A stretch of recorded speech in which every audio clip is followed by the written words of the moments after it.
Perfect. So at the beginning, I will just go quickly through everything we already had in the midterm, and then we'll pass on to from chapter 5 until 9, which will be also covered in the final exam. So quick recap. 3 fundamental questions in the economy is what goods and services should be produced, how they should be produced, and who should get those goods and services produced, knowing that resources are limited. Then some general notions. So the producers and buyers, they exchange a given quantity of a good at a given price. This is called the market. The equilibrium is a point where supply meets demand. There are organized, also called centralized, and disorganized, also called decentralized markets. And an example, here in Switzerland, we have a disorganized market, and an organized market would be, for example, China or North Korea. A market failure is when there's too much or too few of a good that is produced. So the law of demand says that when the price goes up, demand goes down.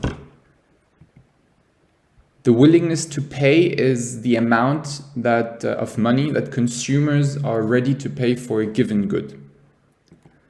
The law of supply tells that when the price goes up, the quantity will go up as well. As a supplier, when you can get a higher price, you will increase your production in order to increase your profit as well. And here, the willingness to sell defines the quantity a producer is willing to sell at a given price.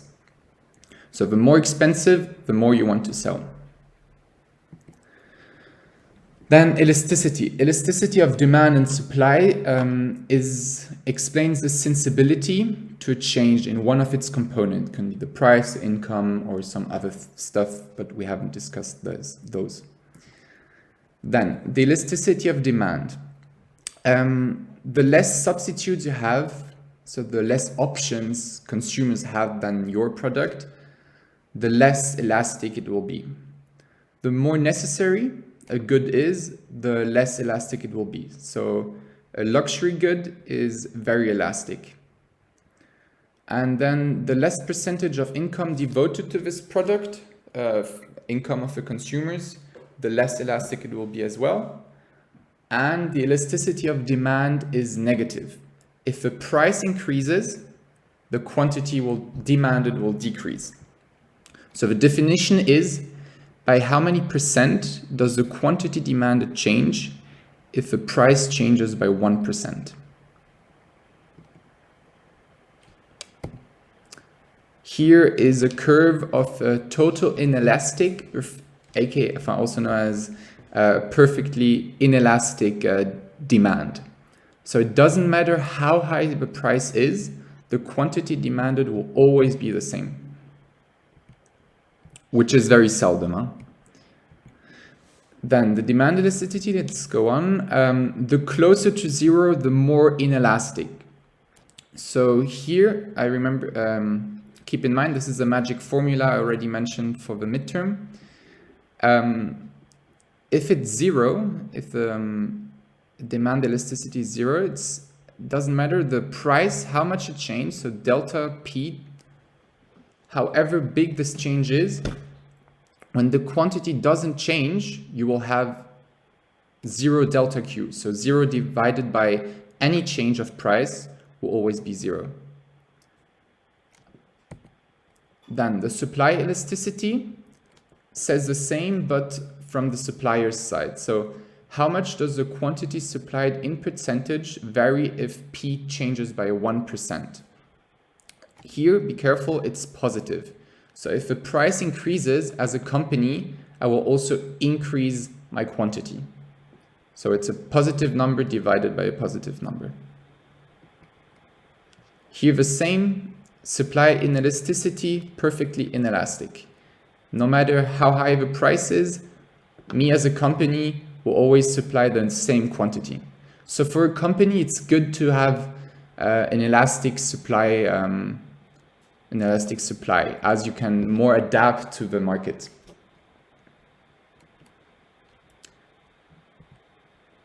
Oh, sorry. Okay. Then types of goods. There are complementary goods, which are two products that are consumed together. For example, the jam and the bread. And there are substitute goods, which are similar. So brown bread and plain bread. Just some two terms to keep in mind as well. A normal good is something that the demand will increase if people have a higher income. And an inferior good is a product which demand will decrease if income is higher. For example, for inferior good is canned food.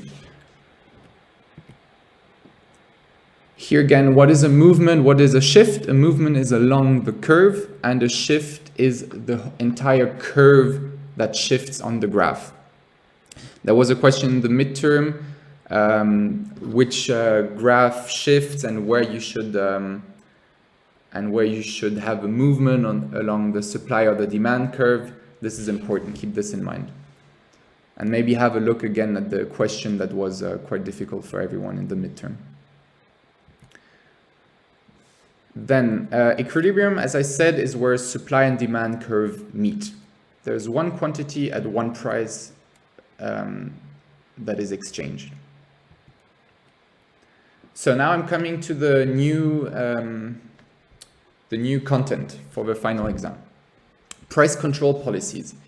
So there's price ceiling, which is imposed by government, and they give a maximum price. This protects the customer.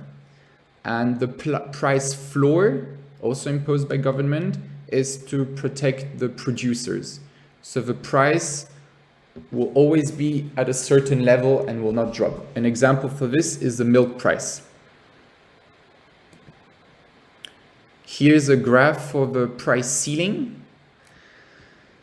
As you see, so the normal equilibrium in the on the real market without any government regulations would be here.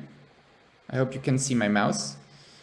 And now the government has imposed a maximum price here at 3 francs.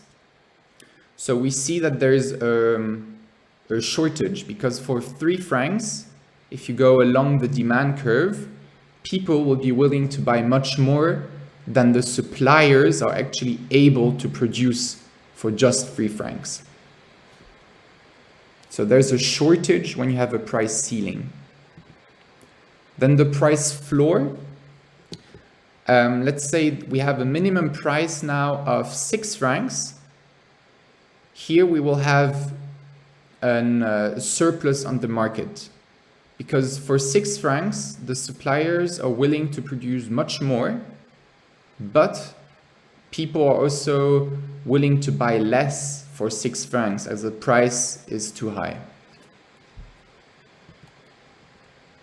So here you can compare the welfare of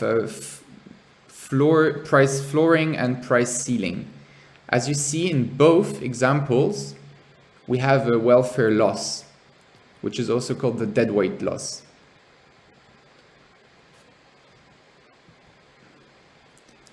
A third option is to impose a tax on a product. So as you see here, when there's a tax imposed, which is defined by T, the supply curve will shift by T parallelly along will shift along the price axis by the amount of T. And here we have a new surplus arriving. It's a tax, the government surplus. Here as well, as there's a regulation, we will have a deadweight loss. And the deadweight is a welfare loss in terms of efficiency. Sometimes it is desired. This deadweight loss could be compensated by other benefits, but from a pure efficiency perspective, it is a welfare loss. So taxes. We have direct taxes, which is the income tax, and indirect taxes, which is VAT. If we have an elastic demand, and the tax is imposed, this tax will fall mostly on producers. And if we have an inelastic demand, the tax will fall mostly on consumers. This might be interesting for you to write down or to screenshot as a multiple choice question. You never know. So here's just a graphic representation and the calculation. So when you have the supply curve given before tax, how do you find the new equilibrium? You take the old supply curve with Q equals to something with the price, and you can change P by the brackets with P minus T. Why minus T? It's because the price now will be higher due to the regulations, but the supplier will only receive this price, but minus the tax that he will need to give to the government. I'll leave it just a few seconds for you maybe to visualize and understand. Otherwise, you can also take a screenshot.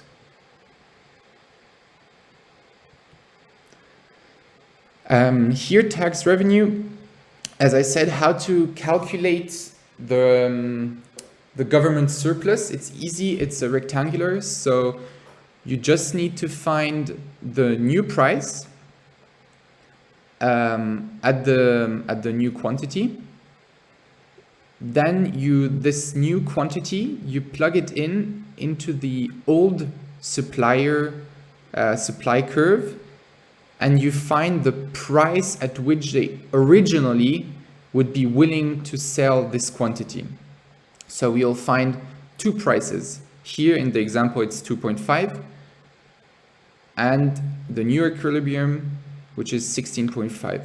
So you subtract 10.5 from 16.5, and you multiply by the new quantity that is found.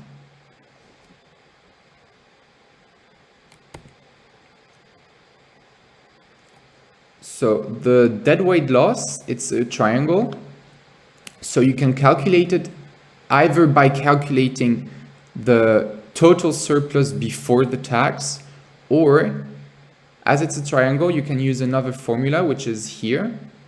It'll be the new equilibrium price minus the price suppliers were originally willing to pay, to produce this new quantity for, times the initial quantity minus the new quantity.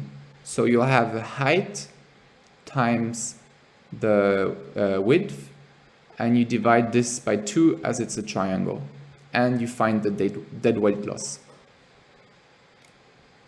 Here as well, if you want to take a screenshot, I just leave it 2 seconds.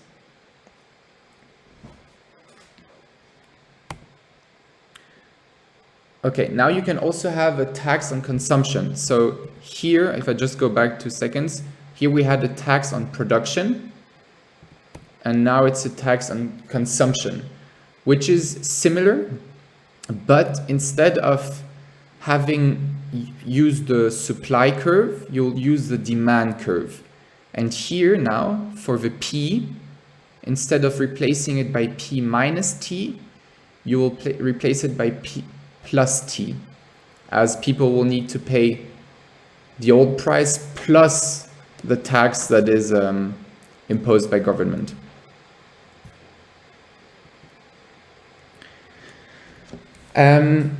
New topic. There's the accounting and the economic way of finance, let's say.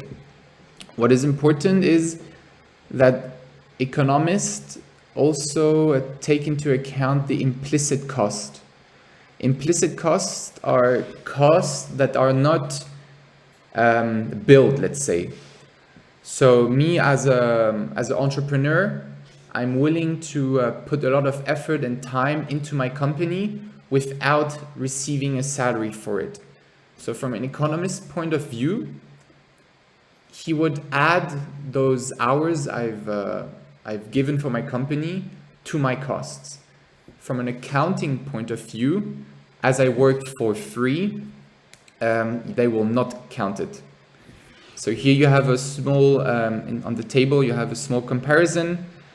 The explicit costs are the same, and then you just add the last two, well, it depends on the example, of course, but so the implicit payment to the owner or capital interest.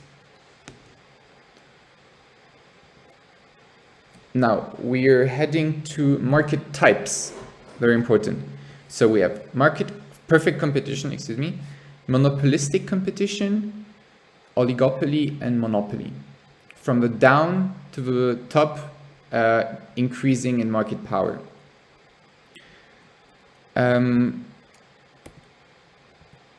For you to have a comparison, I will quickly go back because, sorry, I had one slide which was not at the right place. Exactly. Here you have a comparison of all those market types. Take your screenshot.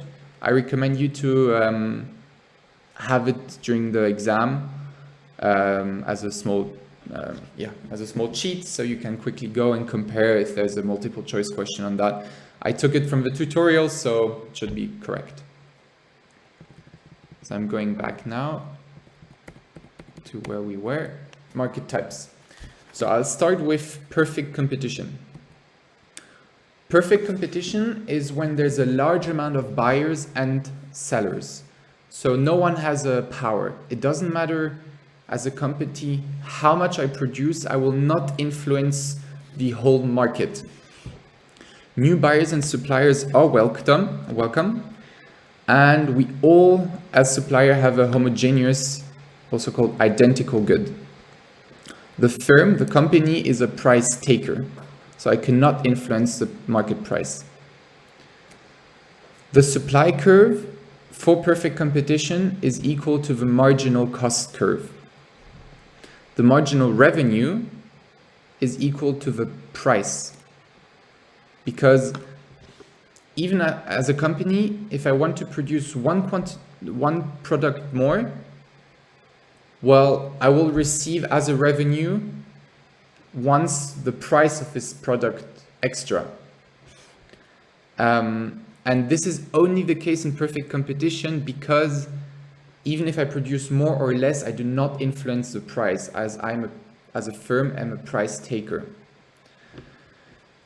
The profit maximization is given by the price equal to marginal cost. Price being marginal revenue. Keep in mind that in all market options, profit will always be maximized when marginal cost equals to marginal revenue. So here, it's the price equals marginal cost, but the price is equal to the marginal revenue. You can calculate the profit by those two formulas.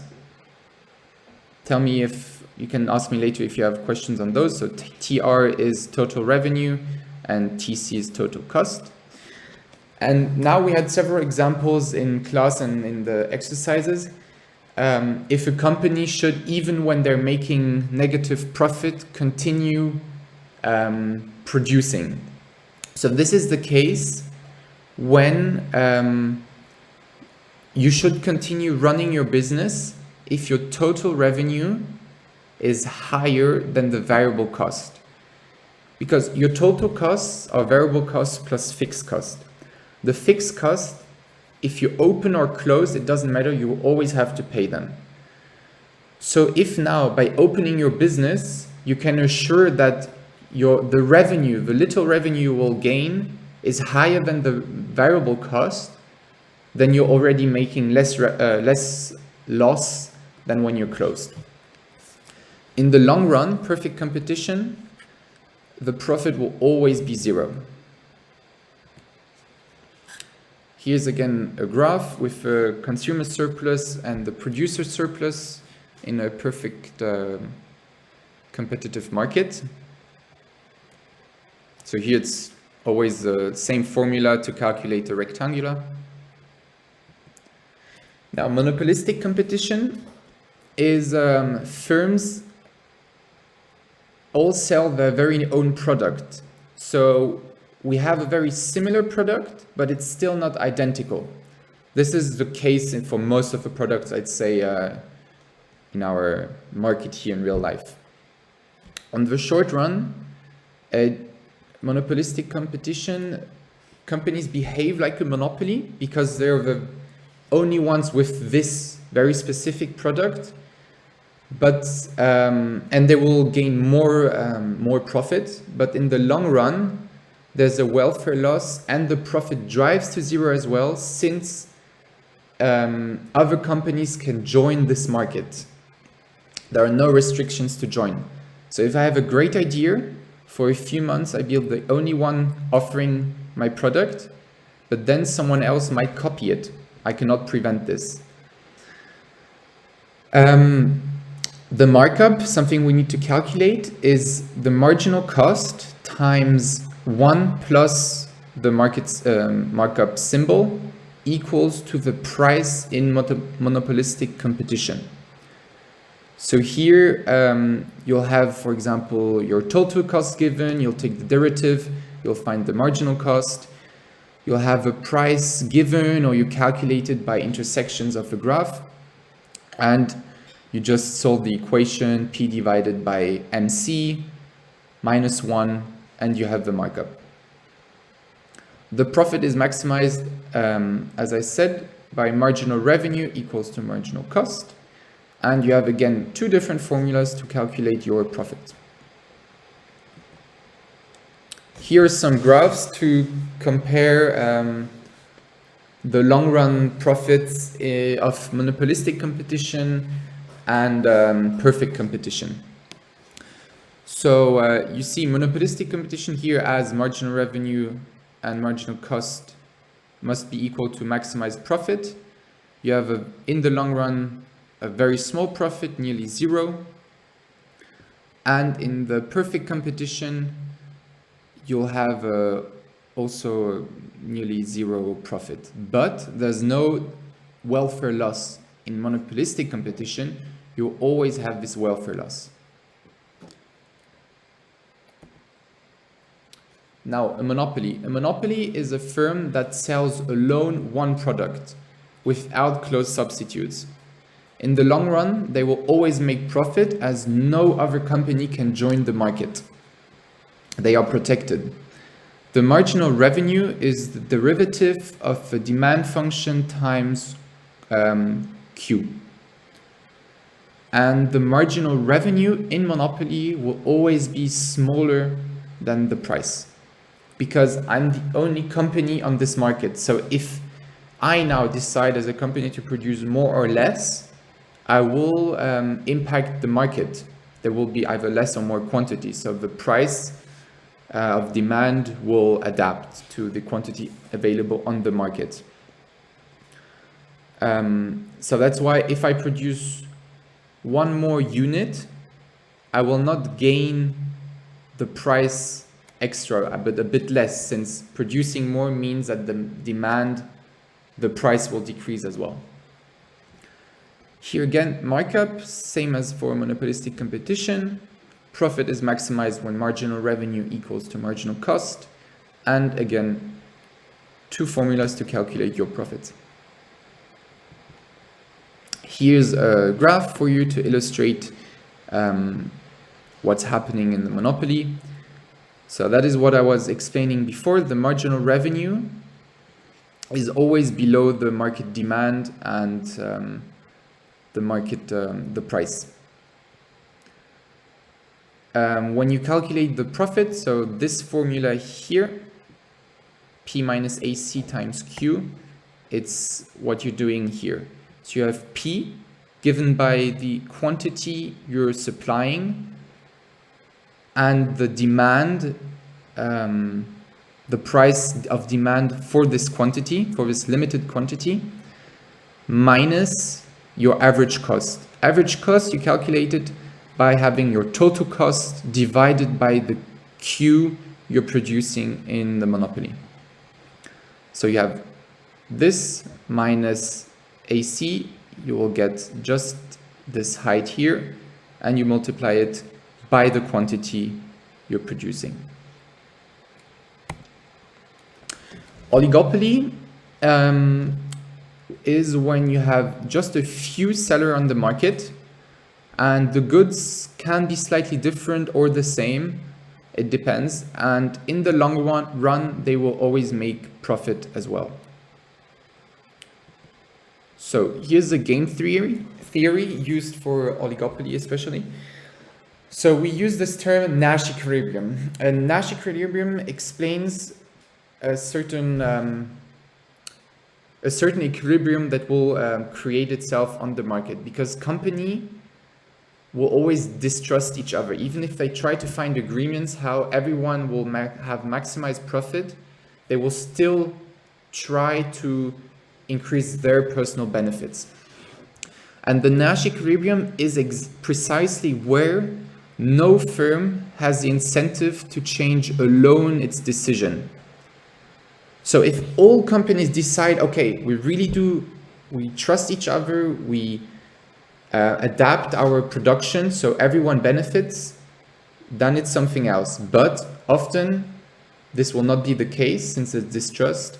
So we will arrive to this Nash equilibrium, where everyone is happy as well. So here was an example from the course. Maybe as a tip, how to have a look, how to find this Nash equilibrium.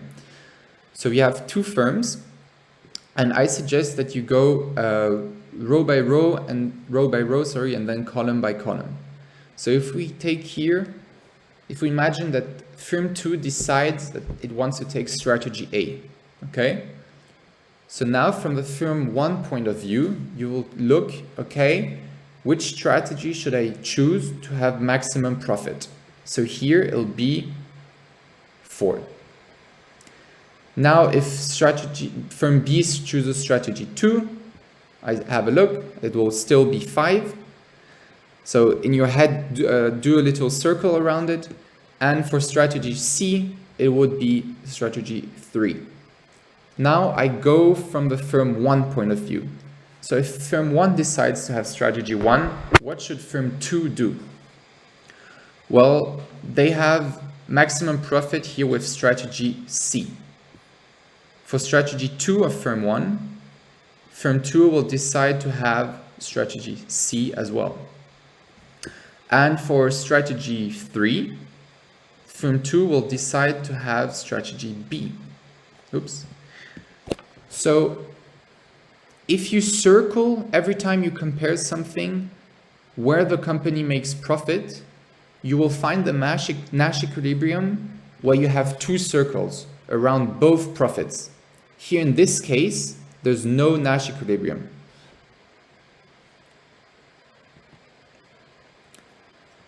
Just quickly, I'm not very sure if this will come in the exam, but so you've heard about it. There are different production factors. There's the labor, abbreviated with L, which is variable. You have capital, abbreviated with K, which is invariable, and land, which is abbreviated by T, which is invariable as well.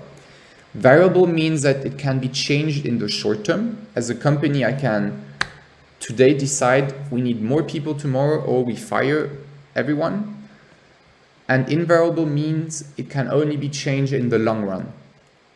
So capital, I cannot decide if tomorrow I have more or less money, and I cannot just buy like this a whole piece of land. It takes some time. This was it. I wish you a lot of luck. Keep your head clear. Don't get confused by too many stuff. And I'm open for all your questions.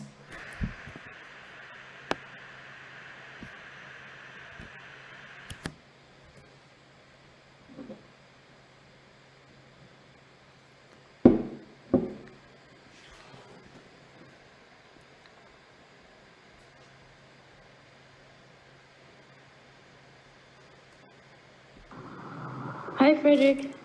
Hey, Georgia. Can I ask a question? Yes, sure.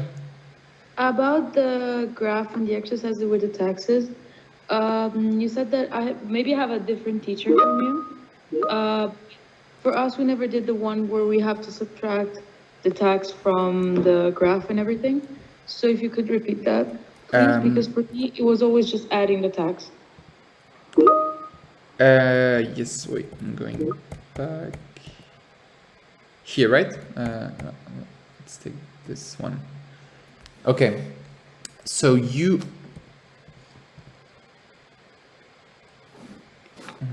I think there was a formula, here. You always added the tax as well for when it was a production tax? Or what did you do exactly? Because you see that you put in red the minus t. Usually I just have exercises where I put plus t, so I didn't understand why. And did it work? Yeah, those are the ones that we did in class. Okay. Let's say the supply curve does shift by this amount. So if you see the two, can you see my mouse on my cursor? Yeah. Okay. So here between, let's say it's 6 and here 12, this is exactly the 6 francs of tax imposed. So if you just have if you just take the supply curve, yes, you can simply add in the constant at the end the tax. However, I'm sorry, I cannot give you an example right now, but sometimes it depends what you need to calculate.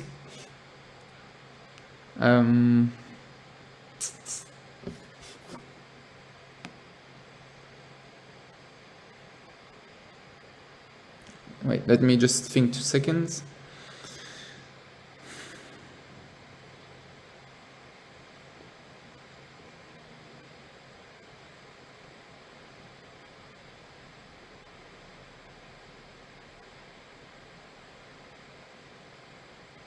Okay, so the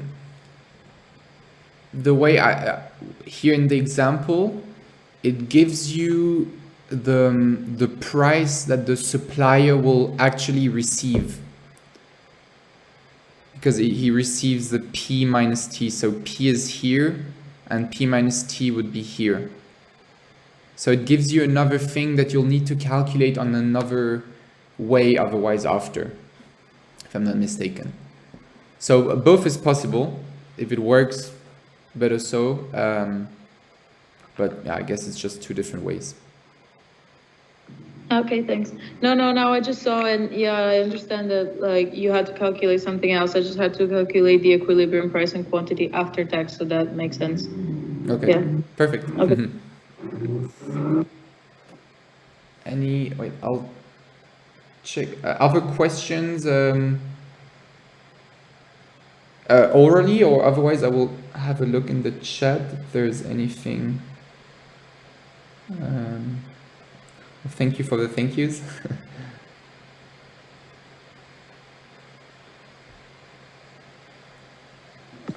Both Ariana and Maud had a question on screenshot, yes. I think. I'm checking. Ariana is a message before Guillaume, and Maud is the last one. So Ariana, I have you the exercises from the tutor.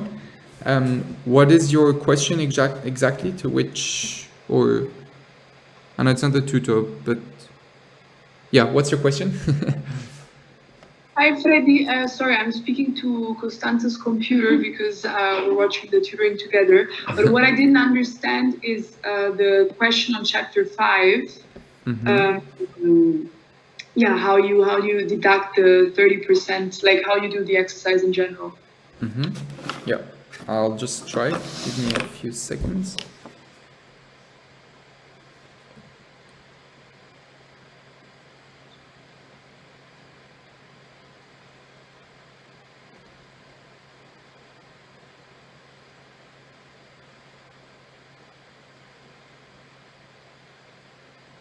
So I guess here you have some equations that are given, right?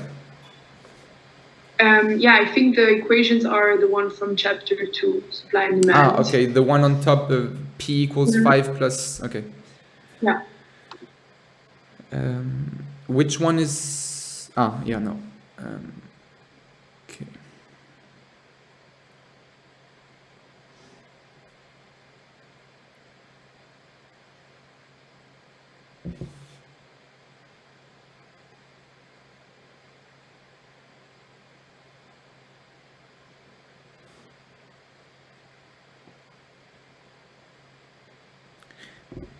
So what I would do, I'm thinking out loud now.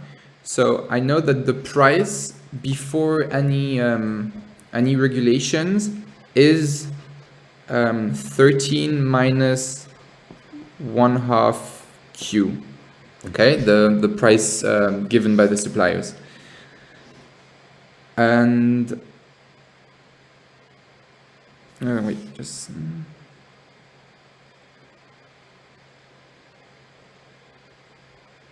Okay, no, I'm sorry. So first you find the equilibrium. So you set the two equations equal. So 5 plus 3/10 Q equals to 13 minus 1/2 Q. You will find a Q. Do you have it, or shall I calculate it? Not here right now. Okay, so we have 18.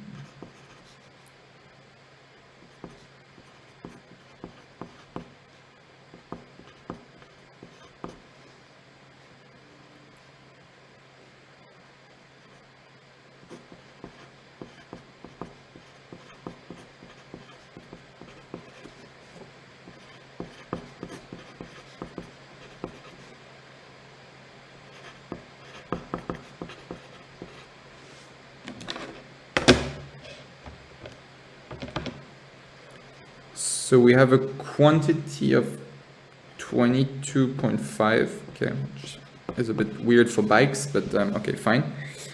Maybe it's in thousand. So now with this quantity, I would find the price, so you plug it in back to one of the curves. You will find the price, so he'll be 13 minus 1/2 times.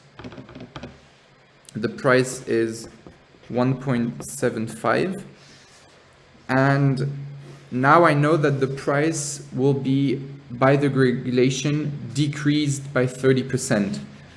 So it's price time 0.7, which will be the new price. And now with this new price, I guess we just calculate the different surpluses.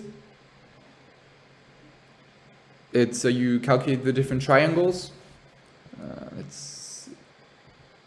So it'll be price ceiling. So here you will calculate the new. So this is the price we've calculated, the 1.75. Then times 0.7, you'll have a new price, which is here, the maximum price. With this new price, you will calculate the new quantity. Be careful to use the right curve, so you set the price in the supply curve. Then you can calculate this triangle, and then you calculate the consumer surplus, and you compare the new surplus with the old surplus at the equilibrium, and then you do a percentage calculation. Does this help, or should I be more precise? No, I guess it's fine. I was just wondering, we don't have to insert anything then, neither in the supply nor in the demand equation, right? Like, I mean, we don't have to deduct any, like, the 30% of the equation in general, right? Well,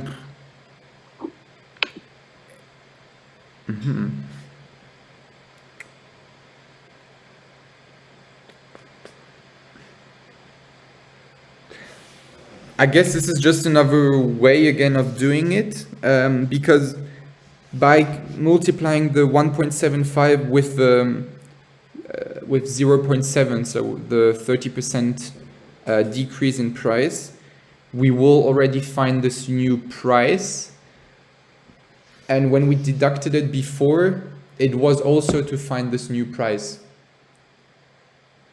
So if we do P minus 30%, we would find the same thing. Okay, I see. Thank you. Thank you so much. Otherwise, try to do it during me answering other questions, and if it's not working, I'll try again, okay? Perfect, thank you. You're welcome. Okay, then Maud, your question.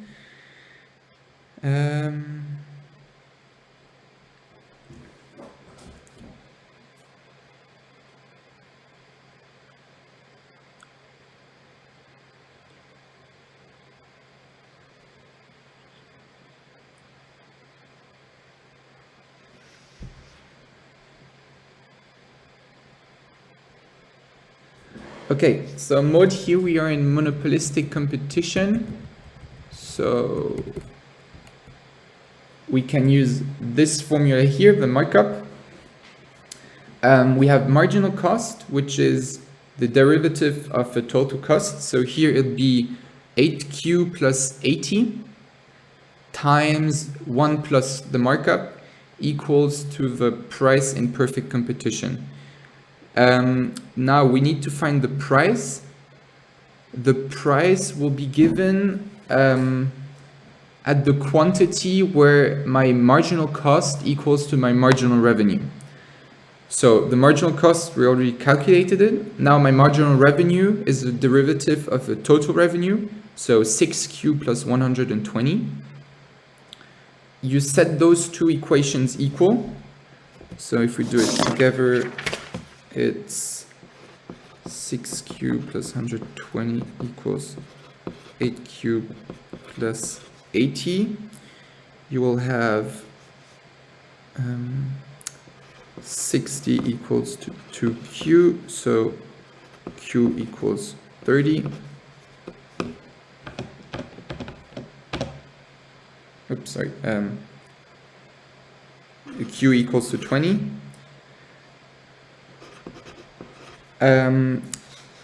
Now, so from the hotel perspective, I want to sell 20 rooms, okay?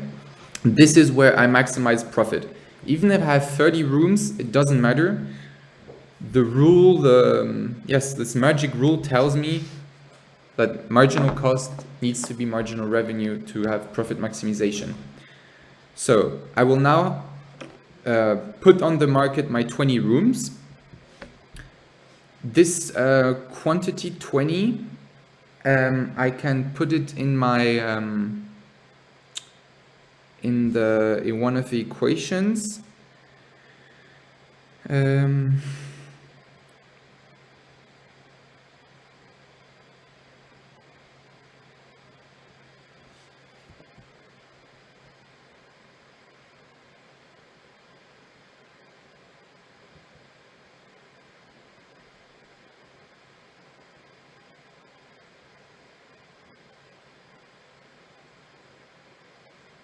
Okay, I can put it in the total revenue function, but divided by Q. So total revenue divided by Q will be the demand function. Because demand times quantity, price of demand times quantity is equal to the total revenue. So the demand function is 3Q plus 120 plus 1680 divided by Q. So I know that Q is 20. So I have 60 plus 120 plus 1680 divided by 20, which is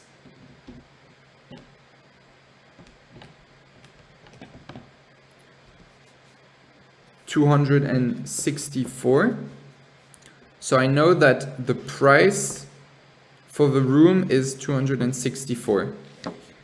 Now I have the price, I have the quantity, and what we need to do, we go back to the formula. So we can use marginal cost, which is derivative of total cost, so 8q plus 80. We put in the 20, so it's 8 times 20 plus 80. So it's 160 plus 80, which is 240. So we have 240 times 1 plus markup equals to 264. So 1 plus markup is 264 divided by 240 minus 1. This is a markup of 10%, or here 0.1. Were you able to follow?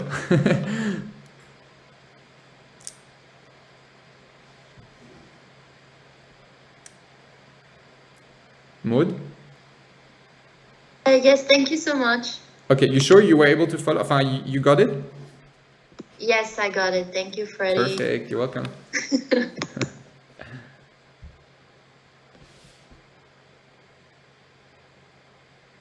Oops, okay, I'm going to the next question. Merci, Freddy. De rien, Marc. Okay. Okay. Oh, that's it? No more questions?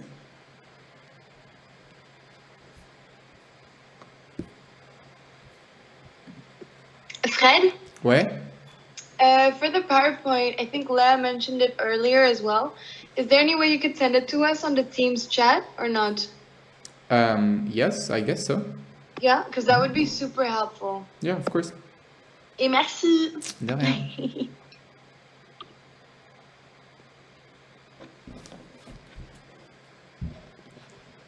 Any other questions?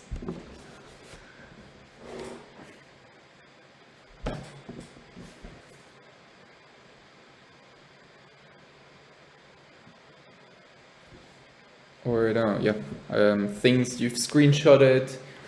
Maybe something was not clear in the PowerPoint. You want me to explain again?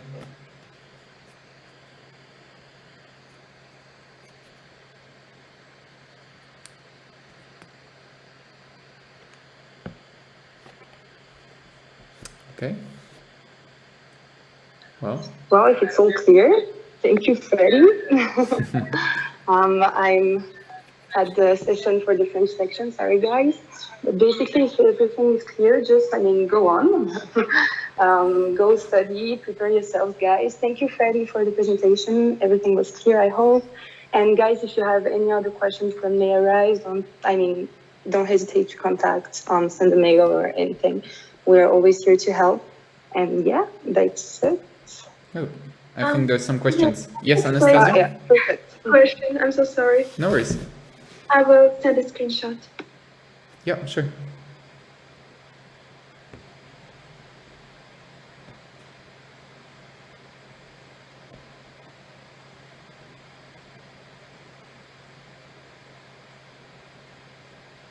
Yeah, this one.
Do you have the correct solution? I'd say it's B, but just if it's correct, I will explain it. If it's not correct, then I'll need to think more about it. Do you know if it's B? Actually, I don't know. I was not sure about this at all, what is happening in this statement. So for sure it's not B. That's all I know. Sorry. Okay. Do you know which chapter this quiz was? Was it chapter 10? No, it was from midterm even. Oh. Okay. I think it's the firm's basics. The firm's basics? Okay. The chapter. Thank you. Okay, so why am I saying B? I feel it's B because, so if I increase L by 1, I'm taking, L has a root of, a power of 0.6. So a power of 0.6 means that your L is, the output is decreasing. So you have 2 to the power of 1 is 2, and 2 to the power of 0.5 will be below 2. So even if you have 5 million more workers coming, so your L increasing by 5 million, your quantity, Q increases at a decreasing rate.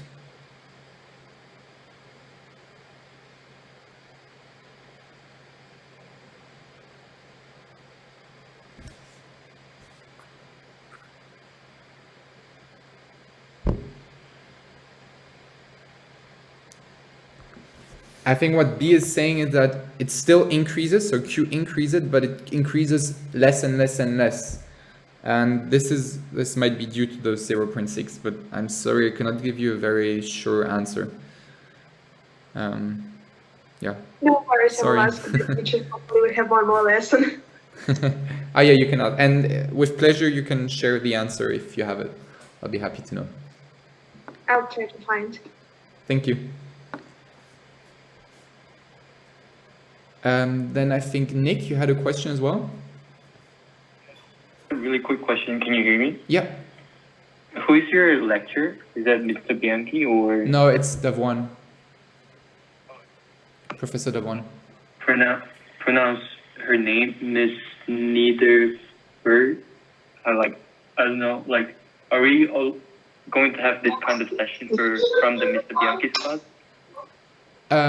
No, it's like this is for the whole BOSC students, and normally we have, for the BOSC1 student now, normally we all have the same exam, I guess, so this should recap. Yeah, I have that one too. Yeah, that was what I was going to say. Basically, I have that one too, but normally all the exams should be the same, so. Class, we never learned about the welfare, the tech. Oh. So, and then even though the midterm was what's welfare? The general one or a specific one like with taxes or? And the course timeline from the Mr. Bianchi, but we never learned about it. So I was just concerned about that, the Mr. Bianchi's class and then another class has a totally different midterm also. Well, I mean, it's possible that we have different content, huh? So I'm sure, I hope you still have microeconomics this week. Sorry, I cannot hear you.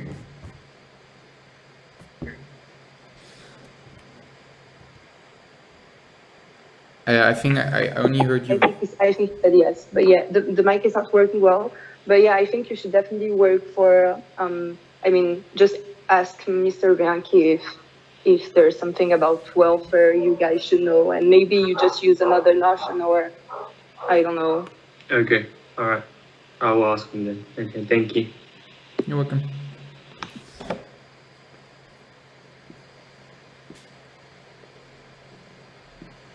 Any other questions on the few remaining people? Non, non, merci, c'est clair. Ciao, ciao. Très bien, Thomas, Merci avec beaucoup. plaisir. Brandon?